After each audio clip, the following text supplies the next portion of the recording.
બંગાળમાં આવેલ શ્રી ગંગા સાગરની બેઠક એ મહાપ્રભુજીની 31મી બેઠક છે.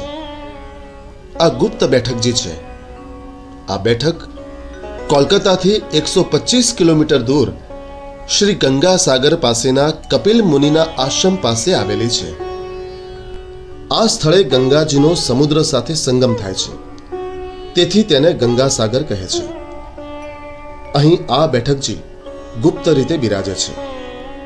શ્રી મહાપ્રભુજી ત્યાં પધાર્યા ત્યારે આપશ્રીની સાથે કૃષ્ણદાસ મેઘન હતા.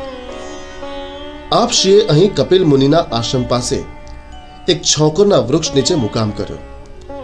આ વનને કપિલવન અથવા સુંદરવન નામે ઓળખવામાં આવે છે. અહીં 6 માસ પર્યંત બિરાજી આપશ્રીએ શ્રીમદ ભાગવતના 3 સ્કંધના શ્રી સુબોધિનીજી સંપૂર્ણ કર્યા.